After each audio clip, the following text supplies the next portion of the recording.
Hey everyone, welcome back to Corporate Decoder. Today we're diving into Century Therapeutics Incorporated's latest quarterly report, and let's just say things are looking interesting with a lot of financial maneuvering and some big strategic shifts. Stick around because there is a story here about navigating tough times and making some bold moves. And before we jump in, if you love getting the real scoop on companies without all the corporate jargon, hit that subscribe button. We also have a fantastic community over on our Discord server, linked in the description below, where we break down these filings even further. This is the official report, a look under the hood of Century Therapeutics Incorporated, a company that has been working on some pretty cutting-edge cell therapies. They are trying to create new treatments for serious diseases. So, what does the financial picture look like as of the 30th of September 2025?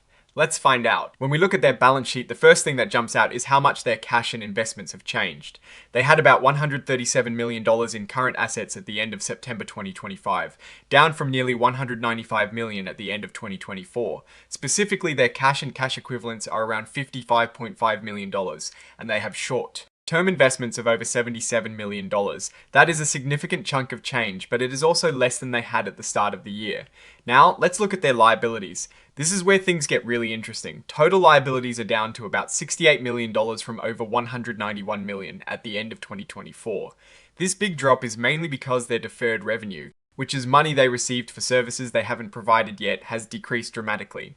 In 2024, they had over $109 million in deferred revenue, but by September 2025, that number is zero. This usually signals that a big contract or partnership has wrapped up, and indeed, later in the report, we'll see that their major collaboration agreement with Bristol Myers Squibb Company ended, which explains this change. Moving to the income statement, the big story for the 9 months ended the 30th of September 2025 is that collaboration revenue. They reported over $109 million in collaboration revenue. This sounds great, but remember that deferred revenue I just mentioned. This is likely the recognition of that revenue now that the contract is over. For the same period in 2024, that collaboration revenue was just $2.4 million. So, it is a massive jump, but it is effectively a one-time event related to the termination of a partnership. On the expense side, research and development costs were around $76 million for the 9 months ended the 30th of September 2025, which is slightly down from about $78 million in the same period of 2024. General and administrative expenses also saw a slight decrease. However, they did record over $6.7 million in impairment of long-lived assets in 2025. This means they had to reduce the value of some of their assets because they are no longer worth what they were on the books. This often happens when a company restructures or changes its strategy. The big takeaway here is the swing from a net loss of over $90 million in the first 9 months of 2024 to a net income of about $9.6 million in the same period of 2025. This positive swing is almost entirely thanks to that large chunk of collaboration revenue. Without it, they would still be showing a significant loss. Looking at stockholders' equity, we see the company continuously issuing new shares. For the 9 months ended the 30th of September 2025, they issued over 116,000 shares from stock options and their employee stock purchase plan, and over 157,000 restricted stock units vested. It is a clear sign that they are using equity to compensate their employees and executives. They also saw an increase in additional paid-in capital, which is the money they receive from selling stock above its par value.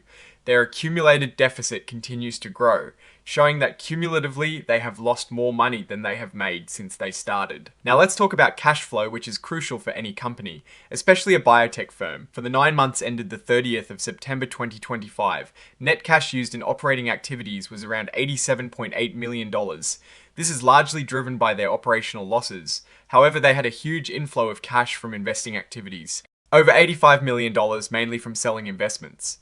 This helped offset some of the cash burned from operations. Financing activities provided a small amount of cash, just over $120,000, mainly from issuing stock. In the same period of 2024, they used about $85.9 million in operating activities. Their investing activities provided around $16.9 million, but they also had a significant inflow from financing activities of over $75 million. This financing in 2024 came from selling stock, including an at-the-market offering and a private placement.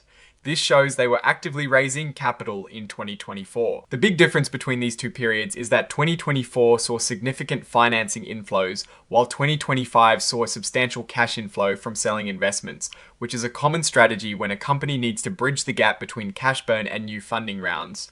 The drop in deferred revenue also means no more cash coming in from that specific contract. Let's dive deeper into that Bristol-Myers Squibb deal. As we noted, this agreement was terminated. Bristol-Myers Squibb notified them in December 2024, and the termination was effective in March 2025. This partnership was a big deal with an upfront payment of $100 million and a stock purchase. The termination means no more incoming revenue from this source, and the large revenue recognized in 2025 was essentially the final payout from this concluded agreement. It makes sense why their deferred revenue disappeared. Another significant event was the acquisition of Therapeutics Incorporated in April 2024. This was a strategic move to expand their pipeline, adding new programs for cancer and autoimmune diseases. The acquisition involved issuing over 3.7 million shares of common stock and included contingent consideration, meaning future payments tied to milestones. They also recorded nearly $34.2 million for in-process research and development. However, the interesting part is that by the end of 2024, they had to write off all the goodwill from this acquisition, which was over $4.3 million. Goodwill is essentially the premium paid over the net assets acquired that is attributed to factors like synergies and workforce. Writing it off suggests that the expected benefits from this acquisition might not have materialized as planned, or the company's overall valuation dropped significantly. Compensation is a big part of the story here. We see a significant amount of stock options and restricted stock units granted and vested. For the 9 months ended the 30th of September 2025, stock-based compensation expense was over $5.5 million.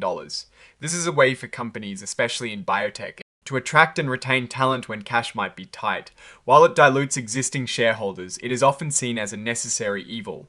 The company itself acknowledges the impact with over 15.9 million options and ASRs outstanding. A substantial reduction in force occurred in July 2025, with about 51% of the workforce let go.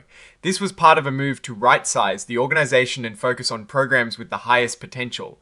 This indeed led to lower personnel costs in research and development and administrative expenses in the third quarter of 2025 compared to 2024. As seen in the financials, they incurred over $4 million in costs related to this reduction. Now let's talk about what this all means from a more strategic perspective. Therapeutics Incorporated is in a very capital-intensive and high-risk industry. The termination of the Bristol-Myers Squibb deal is a clear blow, removing a significant revenue stream, even if it was tied to a completed contract. However, the acquisition of Clade shows they are still actively pursuing growth and expanding their therapeutic areas. The reduction in force suggests a strategic pivot and a focus on efficiency, aiming to preserve cash and prioritize certain programs. They are banking on their iPSC technology, which uses induced pluripotent stem cells to create off-the-shelf cell therapies. This is a promising area, but it is also highly competitive and faces significant regulatory hurdles. The fact that they had to write off goodwill from the Clade acquisition does raise some questions about the valuation of that deal and the immediate realization of expected synergies. Their cash position at the end of September 2025 is over $132 million when you combine cash and investments. They estimate this will be enough to fund operations into the fourth quarter of 2027. This runway is critical. However, they also state clearly they will likely need more financing in the future. This means more potential stock offerings, which could dilute existing shareholders, or debt financing, which adds financial risk. The company is effectively betting on a few key programs like CNTI-101 for autoimmune diseases, CNTI-308 for blood cancers, and a new beta islet program for type 1 diabetes.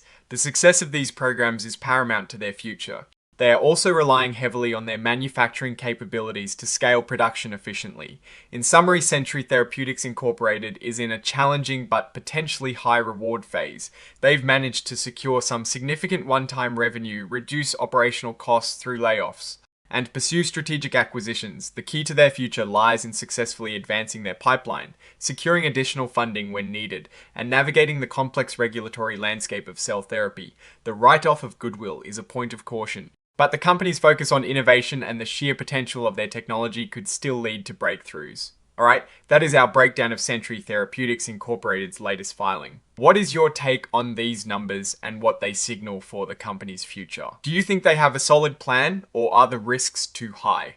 Drop your thoughts in the comments below.